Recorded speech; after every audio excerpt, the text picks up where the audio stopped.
하나님이 일어나시는 때 이렇게 제목을 정했습니다. 시편 68편 1절 말씀, 한 절 말씀 본문으로 함께 하나님의 말씀 나누고자 합니다. 이 시편 68편은 사무엘 하 6장에서 10장의 때를 배경으로 한 시편으로 봐요. 그래서 사무엘 하 6장에서 10장, 다윗에게 가장 왕성했던, 가장 풍성했던 때, 그래서 시편 68편을 노래하는 때가 온다. 오늘 말씀입니다. 시편 68편의 배경을 잠깐 생각해 보면요, 이 블레셋과의 싸움에서 크게 승리하는, 블레셋을 소탕하는 때의 말씀이에요. 늘 이스라엘 백성들은 이 블레셋 때문에 고생만 했습니다.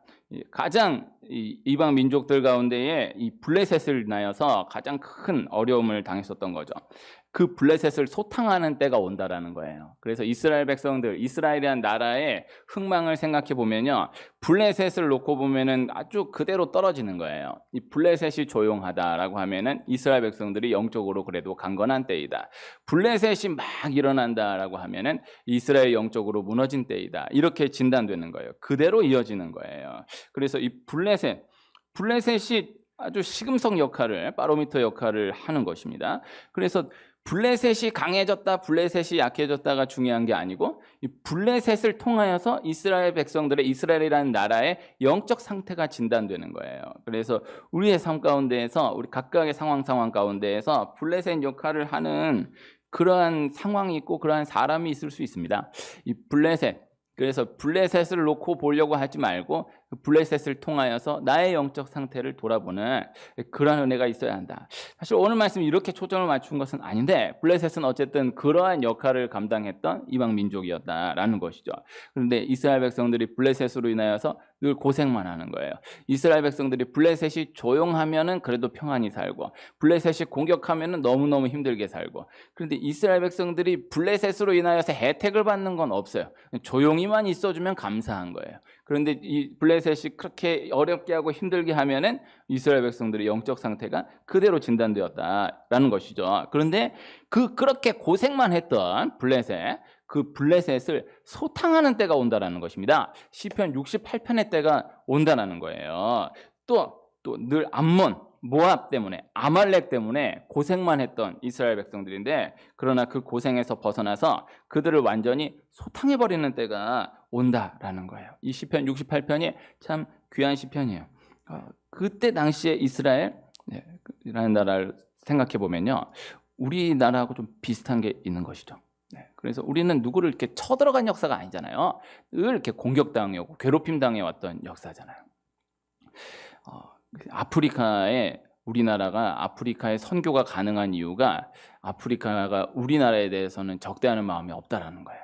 아프리카는 세월이 아무리 흘러도 백인들이 아프리카를 아무리 선교하려고 하고 아프리카를 도와주려고 하고 해도 마음이 열리지 않는다라는 거예요. 이미 몇 세대가 지나갔어도 백인만 보는 순간 아프리카 그 뿌리 깊은 곳에서 솟아나는 그 분노가 있기 때문에 백인은 뭘 해줘도, 뭘 잘해준다고 해도 절대 좋게 보이지가 않는다라는 거예요. 근데 우리나라가 도와주는 것에 대해서는 받아들이는 거예요. 마음을 여는 거예요. 참 귀한 거죠. 우리가 쳐들어간 역사가 없고, 또 조금만 공부해 보면은 우리나라 역사가 좀 비슷한 게 있는 거예요. 그래서 이 이스라엘 역사가 그러했던 것이죠. 늘 고생만 하는, 블레셋 때문에 고생만 하는, 암몬 때문에, 모압 때문에, 아말렉 때문에 고생만 하는 역사였는데, 그런데 그 고생에서 벗어나서 이 블레셋, 암몬, 모압을 완전히 소탕해버리는 때가 온다. 그냥 이렇게 잠잠히 지낸다, 좋게 지낸다를 넘어서 완전히 소탕해버리는, 완전히 진멸해버리는 때가 온다. 이것이 시편 68편의 말씀인 것입니다. 그다음 또 중요한 건, 이 시편 68편의 그때가 가장 큰 영광의 때인데, 그 가장 큰 영광의 때 직후에 이 사무엘 하 6장에서 10장, 이스라엘 왕국에 있어서, 또 다윗 개인에 있어서도 가장 부강했던, 가장 영광스러웠던 그때의 그 직후에 이 사무엘 하 11장 밧세바와의 범죄 사건이 일어나게 된다라는 거예요. 이것이 또 영적인 원리가 된다라는 것이죠. 제가 지난 시간에 손흥민 씨 이야기를 했는데, 손흥민 씨 얘기를 조금 또 하나만 더 함께 하면요, 그 손흥민 씨 책이랑 그 아버지 손흥정 씨 책에 보니까 참 그게 신기한 거예요. 이 호사다마라고 표현을 했어요. 호사다마, 세옹지마, 호사다마, 원리로 뜻은 같다고 볼 수 있는데, 이 손흥민 씨가 호사다마라고 배웠는데 자기가 정말 그 축구를 하면서 정말 그렇게 느낀다라는 거예요. 그래서 그 쭉 보면은 국가대표로서 너무너무 의미 있게 활약했던 이 아시안컵 출전, 그때에 이 손흥민의 그 해외 리그 가운데에서 분데스리가의 가장 큰 최대 위기가 함께 찾아왔다라는 거예요. 그러니까 국가대표로서 이제 손흥민이가 그 어린 나이인데도 국가대표로서 이만큼 활약하는구나. 국가가 진짜 공식적으로 인정해주는 딱 그때인데, 그리고 나서 이제 독일 들어가면서 분데스리가에서는 딱 손흥민을 보고 손흥민은 끝났다. 유망주로서 여기까지가 끝이다 해서 아예 공식 결론을 내려버렸다라는 거예요. 거기 함께 오는 거예요. 국가대표로 뛰면서 이제 막 20살도 안 됐을 때 국가대표 아시안컵 뛰면서 경기 결과, 이 대회 결과는 너무너무 좋았지만은 이 손흥민 씨가 주전으로 뛴 건 아니에요. 조금씩 교체해서 뛰고 했는데 그렇게 활약을 잘했지만은 주전으로 뛴 건 아닌데 그 시간 동안에 밥을 너무 잘 먹은 거야. 그래가지고 딱 돌아와서 보니까 4kg이 쪘다라는 거야. 4kg 쪄가지고 국가대표 끝나가지고 분데스리가 들어와서 막 뛰니까 이게 전혀 안 해. 또 완전히 다른 사람으로 돼서 몇 게임을 기회를 줬는데 한 골도 못 넣는 걸 넘어서 아예 전혀 다른 사람이 돼서 돌아와. 그래놓고는 이제 그 분기 끝나서 휴가 들어가는 거예요. 그러면서 휴가 보내놓으면서 분데스리가에서는 결론 지었다라는 거예요. 끝났다. 손흥민이는 끝났다. 다 그 코스였다. 끝났다. 근데 그 아버지 손흥정 씨가 나는 여기서 절대 한국 못 들어간다. 내가 창피해서라도 못 들어가고 여기서 너 들어가면 너는 끝이다. 독일에 남아서 훈련해야 된다. 그러니까 손흥민이가 아버지 시키는 대로 다 할 테니까 한국만 좀 들어가게 해달라고. 그 한국 돌아가는 몇 주 그거를 기다리면서 참는데 그거 못 들어가는 게 너무, 다 시키는 대로 할 테니까 한국만 들어가게 해달라고. 그 한국에 들어갔어요. 들어가가지고 아무도 안 만나고 아무것도 안 하고 그 휴가 기간 내내 딱 집중 있게는 5주 전후해가지고 하루도 쉬지 않고 훈련만 하는 거예요. 진이 다 빠지도록 훈련만 하는 거예요. 가장 무서운 훈련하는 거예요. 그 훈련하고 분데스리가 딱 돌아가니까 다시 펄펄 나는 거예요. 그래서 거기서 인정해 주는 거예요. 분데스리가가 얘는 그동안에 있어왔던 다른 유망주들과는 다르다. 여기서 휴가를 갔는데 4kg 쪄가지고 와가지고 휴가까지 갔는데 끝난 거였는데 거기서 뭐라고 하냐? 딱 듣고 네 아버지가 널 살렸다. 그래서 일어나는 거예요. 자기 축구 삶 가운데서 가장 중요한 때 그때라고 추억하는 거예요. 근데 그때가 국가대표로서는 이제는 관심 없는 사람들도 다 알 정도로 이렇게 딱 올라간 그때인데 실제 자기 필드에서는 완전히 끝난 그때 같이 오는 거예요. 그리고 또 신기한 게 다 몇 개가 연속으로 연결되더라고요. 그 가장 의미 있는 골과 가장 치명적인 부상이 함께 오는 거예요. 가장 의미 있는 골을 넣었던 그 경기에서 가장 치명적인 부상 당해가지고 몇 개월 쉬어버리는, 재활하는 거예요. 그러니까 기뻐할 틈이 없는 거예요. 이제 됐다 했는데, 그리고 또 너무 발가락이 부러지고 어떻게 되고 해가지고 또 몇 달 완전히 나가지도 못하고 호사다마다. 근데 또 하나가 이제 이분이 아시안 게임에 금메달을 땄어요. 그래서 병역 면제를 받았어요. 그 아시안 게임 금메달을 따니까 그때가 얼마 안 돼요. 그때 신기한 거예요.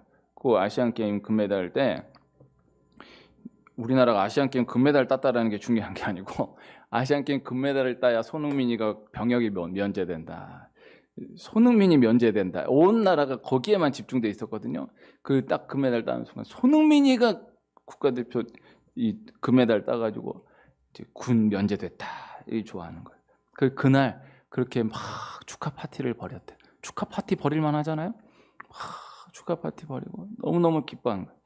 근데 그 다음 날이 이제 손흥민이는 아시안 게임 국가대표로도 출전했지만은 실제 국가대표의 첫 소집일인 거예요. 그 다음 날이. 그런데 이 박균 감독, 지금 벤투 감독의 첫 소집일인데 그 전날이 이제 금메달 따고 축하 파티 연 거예요. 그 축하 파티 열고 그러고 나서 이제 돌아가는데 아버지가 자기 생애 가장 큰 화를 냈다는 거예요. 내일이 국가대표 벤투 감독 처음 만나는 날인데 니의 전날 이런 식으로 흥청망청이 말이 되냐고 하면서 너랑 나랑은 이제 끝이다. 완전히 아작을 내요. 이야, 은혜를 받았어요. 그래가지고 또 아버지 제가 정말 잘못했습니다. 해가지고 해서 가는 거예요. 이게 아직도 뭐 월드 클래스냐 아니냐 이거 갖고 제가 그걸 몇 개 봐서 그런가 유튜브 틀기만 하면 이제 송정 씨가 나와가지고 월드 클래스냐 아니냐 이거 아직도 월드 클래스가 아니다. 세상에 프리미어리그 득점왕을 했는데도 월드 클래스가 아니다. 이분은 아는 거예요, 이 아버지는. 월드 클래스다라고 말하는 그 순간에 위기가 찾아온다라는 걸 아는 거예요. 월드 클래스냐 아니 진짜 월드 클래스 그건 이제 끝났어요. 이미 월드 클래스인데 딱 그렇게 딱 마음 놓는 순간 끝나는 거예요. 고린도전서 10장 12절에 그런즉 선줄로 생각하는 자는 넘어질까 조심하라. 그래서 요 원리. 그래서 항상 그 원리. 그래서 딱 같이 가는 원리예요. 이 아브라함 이 여정 가운데에 소돔과 고모라의 심판 이야기와 아들 이삭을 내년 이맘때에 낳게 된다라는 그 이야기가 한순간에 함께 들려지는 거예요. 참 신기한 거예요. 하나님 그렇게 역사하시는 거예요. 아브라함에게 있어서 조카 롯은 너무너무나 중요했던 사람이거든요. 그런데 그토록 기다렸던 아들 이삭을 얻게 된다는 소식을 들었는데 그런데 조카 롯이 머물고 있는 그 땅 소돔과 고모라가 멸망하게 된다. 이 비밀을 함께 들려주는 거예요. 그러니까 아브라함의 입장에서 조카 롯을 너무너무나 사랑하는 아브라함의 입장에서는 드디어 기다렸던 아들 이삭을 주시는구나. 그래서 25년 그 24년째 기다린 거죠. 25년 만에 드디어 내가 아들을 낳게 되는구나. 그렇게 기뻐할 틈이 없는 거예요. 이 아들 이삭이 아들이 다 이제 내년에 아들 주신다. 이게 딱 떨어지는데 그 틈을 안 주고 같이 들어가는데 이 소돔과 고모라 멸망한다는. 이게 그냥 잠깐 흘려들 소식이 아니에요. 멸망한다. 끝나는 거예요. 조카로 죽는다라는 거예요. 그러니까 이걸 놓고 아브라함이 어디에 올인하느냐? 아들 낳는다. 기뻐하는데 그 자기 에너지를 못 써요. 소돔과 고모라 살려달라고. 자기 조카 롯 살려달라고 얘기해야 되는데 그 말을 못하고 소돔과 고모라를 멸하지 말아달라고 어마어마한 생명건 중보기도 하는 거예요. 이게 한편 생각해 보면요. 그럴 수 있지 않습니까? 저는 그렇게 묵상이 되더라고요. 아니 소돔과 고모라를 멸하려면은 좀 아들 이삭을 준 다음에 좀 한 텀이라도 쉰 다음에 좀 기뻐하게 좀 두고 그 다음에 좀 기도 좀 하게 하고 아니면은 그냥 그거 먼저 하고 그들 치른 다음에 조금 평안하게 해서 좀 아들 주고 그럼 얼마나 좋아요. 그럼 묵상이 안 됩니까? 저 개인적으로 제가 3년 6개월 4년 넘어 만에 아들 갖고 아들 낳게 됐는데 그때가 저 개인으로는 제일 힘든 일이 있었어요. 이걸 나누지를 못하는데 나는 요 아브라함의 그 소돔과 고모라 멸망 이야기와 아들 이삭을 함께 읽고 그 같이 얘기가 들어온다라는 것이 너무 그게 묵상이 되는 거야. 야, 그렇게 기다렸던 아이를 하나 주시는구나. 이게 임신됐구나 하는데 그때가 지금 돌아봐도 그때 당한 어려움이 이게 비교가 그러니까 기뻐할 틈이 없는 거예요. 근데 이게 대표적인 예고 이렇게 가는 거예요. 그래서 작정 기도를 하고 딱 했던 돌아보는 거. 늘 기도하지만은 정말 작정 기도했다. 한 3일 작정해서 기도했다라고 하면은 꼭 뭔가 구체적인 스토리가 나와요. 뭔가 이야기가 생겨요. 근데 꼭 좋은 일하고 힘든 일이 함께 주어지는 거야. 한 날 주어지는 거야. 나는 그게 너무너무 신기한 거예요. 이 코딱지만한 교회에 그 어마어마한 그 오전에 생각지도 못한 어떻게 하나님 이런 은혜를 주시나. 그런데 그 오후에 세상에 속을 뒤집어도 이런 일이 있나. 이게 같이 오는 거예요. 이게 그게 너무 신기한 거예요. 그래서 하나님 꼭 이렇게 해서 같이 이렇게 주는 것 같아. 그래서 이렇게 그게 한두 번이 아닌 거예요. 그 10번, 12번 작정해서 기도할 때마다 딱 그 기간 동안에 항상 이렇게 주시는 거예요. 항상 이렇게 넘어주시고 항상 또 이렇게 해주시고. 그래서 이게 기쁜 일을 기뻐할 수가 없고 슬픈 일은 또 한편 좋게 놓고 보면은 슬픈 어려운 일 있지만은 그래도 그 주신 은혜 때문에 또 감당해내고 이게 함께 가는 거예요. 그래서 꼭 이게 어떨 때는 그런 마음이 이렇게 나온 때가 있는 거야. 하나님 절대 나를 그냥 기뻐하도록 좋아하도록 두시질 않는구나. 하나님 내가 기뻐하는 게 행복한 게 별로 마음에 안 드시나 보는구나. 이게 이렇게 묵상이 될 정도로 이렇게 같이 가는 거예요. 이게 원리예요. 그래서 이 꼭 어려운 일 하나 해결되면은 그동안 잠잠했던 곳이 터지는 거예요. 또 그렇게 어려운 일 하나에 매몰되어 있는 그 가운데에 쭉 지나서 돌아놓고 보면은 잊고 있었던 그 일이 해결되어 있는 것을 발견하게 되는 거예요. 하나님 그렇게 인도하시는 거예요. 이것을 볼 수 있어야 하는 거예요. 그래서 함께 간다라는 것을 기억할 수 있어야 하고 그 가운데에서의 축복을 바라볼 수 있는 영안이 열려져야 되는 거예요.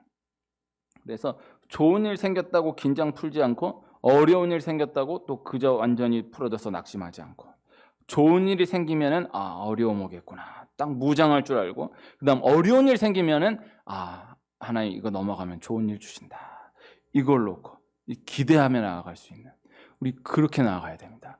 그래서 항상 기쁜 일이 있을 때 기뻐할 줄 알아야죠. 네. 슬픈 일이 있을 때 슬퍼하고 힘들어하는 것도 필요한 거죠. 그러나 중심을 잃어버리는 건 아닌 거예요.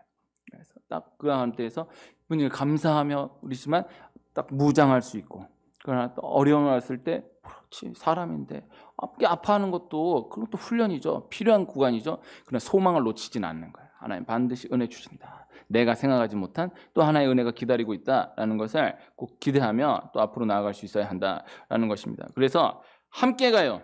그래서 어려움 끝나면 좋은 일 온다. 좋은 일 지나가면 또 어려움 온다. 이것도 맞지만은 함께 가요. 그래서 어려운 일과 좋은 일이 함께 가요. 그래서 어려운 일과 좋은 일이 함께 가는 그 가운데서 영적으로 눈이 어두워진 사람은 어려운 일만 봐요. 그러니까 평생 어려움만 있는 거야. 항상 평생 원망 불평만 하는 거예요. 어려움만 놓고. 어려움 있는 건 사실이니까. 그러나 영적으로 눈이 열려진 사람은 그 어려움 가운데서도 한쪽에서 굴러가고 있는 나아가고 있는 좋은 일을 볼 수 있는 힘이 있어요. 하나님 그래도 이렇게 여기에서는 또 은혜를 주시네. 하나님 또 이것에서는 또 마음 또 이렇게 하시네. 그래서 그렇게 어려운 일 당했는데도 어려움 당했는데도 그 다음 그거 풀리고 나면요 다른 어려움 생겨버리면 그거 싹 다 잊어버려요. 요것만 딱 붙드는 거예요. 왜 또 이렇게 어려움 주시냐고. 이 사람아 이 어려움 그거 얼마나 그거 갖고 고생했어. 얼마나 그거 갖고 고민하고 기도했어. 이거 풀어진 거는 왜 하나 보지 않고 왜 이 어려움만 바라보면서 그 다음 가면 또 어려움은 그거 하나만 또 붙들고 왜 원망하냐. 그래서 항상 그 가는 그 가운데에서 좋은 일이 있고 주신 은혜가 있고 이것을 바라볼 수 있는 영안이 열려진. 그래서 이렇게 나아가야 된다. 그래서 이것이 함께 나아가는 그래서 이 원리를 꼭 바라볼 수 있는 우리가 될 수 있기를 소원합니다. 성경에 이른 비와 늦은 비 말씀이 있어요. 2절 읽어드릴게요. 여호와께서 너희의 땅에 이른 비 늦은 비를 적당한 때에 내리시리니 너희가 곡식과 포도주와 기름을 얻을 것이요. 신명기 11장 14절 말씀. 그러므로 우리가 여호와를 알자 힘써 여호와를 알자 그의 나타나심은 새벽빛같이 어김없나니 비와 같이 땅을 적시는 늦은 비와 같이 우리에게 임하시리라 하니라. 호세아 6장 3절 말씀. 성경에 가장 아주 극렬하게 대조하여 말씀하고 있는 것이 애굽과 이 가나안이에요. 애굽은 나일강의 삶이고 가나안은 이른 비와 늦은 비의 삶이에요. 애굽은 나일강의 땅, 이 가나안은 이른 비와 늦은 비의 땅. 나일강이 있기 때문에 비가 오나 안 오나 아무 걱정 없는 삶. 나일강이 있기 때문에 비가 오나 안 오나 어떤 준비가 필요 없는 삶, 뻔한 삶, 예측이 가능한 삶. 그래서 비가 오냐 안 오냐에 그렇게 귀를 기울일 필요가 없는. 어차피 나일강이 있으니까 다 어려움 당해도 어려움 당해서 얘 힘들고 쟤 힘들고 해도 우리는 나일강이 있으니까 아무 어려움이 없어. 그래서 나일강이 있기 때문에 쉽게 영적으로 이야기하면 은혜를 안 주셔도 되는 삶이에요. 하나님의 은혜 같은 걸 생각지도 않지만은 하나님의 은혜를 생각한다 하더라도 우리는 니들 얘기하는 하나님의 은혜 그런 거 필요 없다. 우린 나일강이 있으니까. 이 삶이에요. 우리가 은연중에 계속해서 애굽의 삶을 바라며 나아가게 되는 거예요. 꼭 기도 안 해도 꼭 영적으로 긴장 안 해도 그저 평안이 잘 되고 잘 풀리기만 하는 걱정 없는 삶 살기를 원하는 거예요. 이 삶을 원하는 거예요. 그래서 기도해야 이 은혜를 지켜야 돼. 피곤한 거예요. 그냥 그런 거 이렇게 안 해도 그냥 그 애굽의 나일강의 삶으로 이렇게 막 쪽으로 막 하루하루 막 기도 이렇게 피곤해 이렇게 안 살아도 그냥 걱정 없는 나일강의 삶으로 알아서 잘하겠다고. 이스라엘 백성들이 요 광야 지나면서 가나안 정복 시기 지나면서 사사 시대 지나면서 왕정 시기대로 가면서 그렇게 요구하는 거야. 우리가 이제 알아서 잘하겠습니다. 뭐 예배 드리네 안 드리네 뭐 우상을 섬기네만 알아서 잘하겠습니다. 우리에게도 왕을 세워 주십시오. 그래서 딱 왕 국가가 되어서 이제는 꼭 그렇게 하나하나 막 이런 거 저런 거에 반응 안 해도 그냥 그래도 살 수 있는 부강한 나라를 원한다. 알아서 기도하겠다라는 거예요. 안 되는 거예요. 신기한 거예요. 알아서 안 되는 거예요. 이게 애굽의 삶이에요. 그래서 이 비가 오냐 안 오냐, 비 안 오면 어떡하지? 이런 거 피곤한 거 싫다 이거예요. 그냥 비가 오나 안 오나 나일강 있으니까 괜찮다고 걱정 없다고 이런 삶으로 나가길 바라는 거예요. 가나안은 하나님이 이른 비와 늦은 비를 주는 땅, 이른 비와 늦은 비의 삶을 살아가도록 인도해 가시는 땅. 이른 비와 늦은 비의 삶입니다. 이 원리를 항상 먼저 기억해야 합니다. 먼저 하나님 앞에 구하는 것, 영적인 방향 자체가 나일강의 방향으로 가면 안 돼요. 내가 이때는 딱 영적으로 깨어서 기도하고 이건 온다. 이것만 되면 좀 기도 좀 쉬어야지. 이것만 되면 좀 풀어줘야지. 그렇게 하면 안 돼. 은혜 주셔도 항상. 저는 손흥정 씨를 보면서 그게 너무 은혜가 되더라고요. 야, 어떻게 이렇게 이분 이제 연세가 이렇게 되는데 어떻게 이렇게 깨어서 이렇게 나아갈 수 있을까? 너무 귀하시다. 그런 생각을 했어요. 그래서 항상 깨어 기도하는 거예요. 그래서 이른 비와 늦은 비의 삶. 그래서 이른 비와 늦은 비가 왜 중요하냐? 이른 비와 늦은 비는 항상 내리는 게 아니에요. 이게 이른 비와 늦은 비는 돌아보면 항상 내렸어. 돌아보면 항상 내렸지만은 그때 그 순간 이게 그때 생각한 대로 계산한 대로 딱딱 떨어지는 게 아닌 거예요. 그게 불안하고 이게 또 안 내리면 어떡하지? 믿는다고 하지만 아이고 이번에 이거 안 내. 이거 하루라도 늦으면 이제 끝나는데 이런 어떡하지? 이런 마음 자체가 싫은 거야 그냥 난 나일강이 있어가지고 뭐 죄 하나를 지면서 이건 하나님 내가 하나님 또 마음 아파하게 하면 어떡하지? 이런 마음이 없는 거야 그냥 내 마음대로 다 할 거 다. 우린 나일강이 있으니까 하나님 뭐 징계하신다 어쩐다. 우린 나일강이 있으니까. 이게 이른 비와 늦은 비의 삶은 하나님 이번에 여기서 비 안 내리면 농사 시작 못한다. 이번에 여기서 비 안 주시면 이번 올해 농사 끝난다. 기도를 안 할래 안 할 수가 없는. 그래서 하나님이 사랑하시는 자를 절대 나일강의 원리로 인도해 가시지 않는다. 반드시 이른 비와 늦은 비의 원리로 인도해 가신다라는 거예요. 그래서 광야의 때가 있고요. 가나안의 때가 있고요. 전쟁의 때가 있고 평안의 때가 있습니다. 때를 볼 수 있어야 하는 것입니다. 때를 받아들일 수 있어야 하는 거예요. 예수님이 하나님의 아들 예수님이신데 하나님이신 예수님이신데 인간의 몸을 입고 오시잖아요. 근데 인간의 몸을 입고 하늘에서 떨어져 오신 것이 아니고 갓난 아기로 태어나가지고 30년을 가정에서 살아요. 완전히 묵혀 지내시는 거예요. 30년 동안 똑같은 그 이스라엘의 똑같은 그 가정에서 목수의 아들로서 똑같이 완전히 묵혀 지내시는 거예요. 그리고 나서 3년 반 동안 온 우주 위에도 다 채우지 못할 어마어마한 양의 일을 감당하시는 거예요. 그토록 오랫동안 준비되어 왔던 십자가의 구원 사역을 이루시는 거예요. 하나님이 그렇게 때를 두시는 거예요. 그래서 그때, 그래서 30년 그때, 그 다음 3년 반 그때, 마지막 일주일 그때, 그리고 부활 후 40일 그때 그렇게 때를 두시는 거예요. 그래서 광야의 때가 있다, 가나안의 때가 있다. 광야 40년 동안은 광야의 때예요. 그래서 먼저는 받아들일 수 있어야 되는 거예요. 이건 광야의 때다. 받아들일 수 있어요. 만나 먹기 싫다, 뭐 구름기둥, 불기둥 막 이런 그러면 광야의 때다. 먼저 받아들일 수 있어야 돼요. 감사함으로 그 구간을 지날 수 있어야 되는 거예요. 예수님 30년 동안 그 구간을 다 밟을 수 있어야 되는 거예요. 다 지나가는 거예요. 사도 요한이 다 사도로서의 역할을 감당하는 그때에 예수님의 어머니 마리아만 모시는 거예요. 그 한 역할에만 충실하는 거예요. 요한 혼자만 순교 안 했어요. 나머지는 다 순교했어요.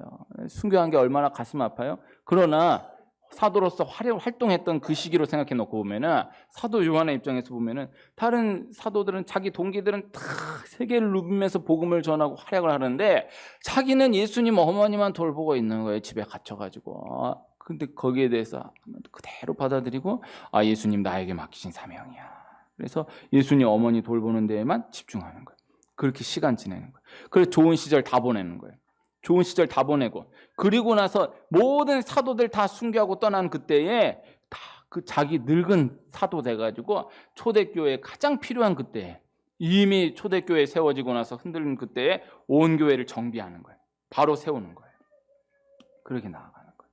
아브라함이 아들 이삭을 낳기까지 이야기에 야곱이 삼촌 라반의 집에서 다시 가나안으로 돌아오기까지 이야기에 요셉의 애굽에서 홀로 모든 것을 다 감당해 나갔던 그 이야기. 또 모세 애굽 40년, 광야 40년, 광야 지도자로서 40년. 하나님이 때를 두시고 인도해 가시는 이야기는 성경 전체에 가득한 것입니다.